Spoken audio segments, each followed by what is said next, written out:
দাঁড়াও, অমনি লাগবে তো। আগে পাটা রাখুন। দাঁড়াও, লাগছে তো। নমস্কার বন্ধুরা, কি দেখলেন? যেটা দেখলেন সেটা আপনাদের হয়তো খারাপ লাগছে, তার থেকেও বেশি আমরা যখন সামনে দেখেছিলাম আমাদের খুব কষ্ট হয়েছিল।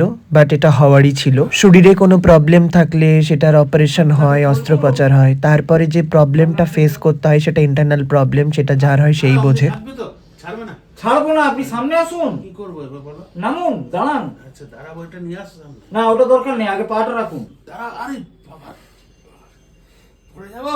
আরে আরে, ওরে ওরে বাবা রে, লাগছে তো। ও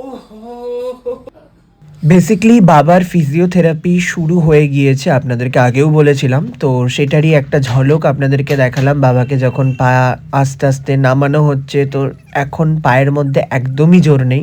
তারপর ফিজিওথেরাপিস্ট আসছে, একবার ফিজিওথেরাপি করে দিয়ে যাচ্ছে, আর বাদ বাকি সময় আমি আর মাই করছি।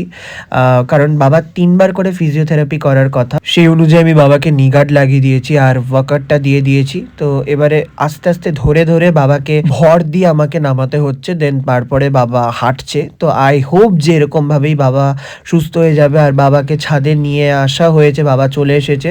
বাইরের একটু দৃশ্য দেখতে পেরে মনে হয় মনটাও ভালো থাকবে। দেখা হচ্ছে পরবর্তী ভিডিওতে, ততক্ষণের জন্য বাই বাই।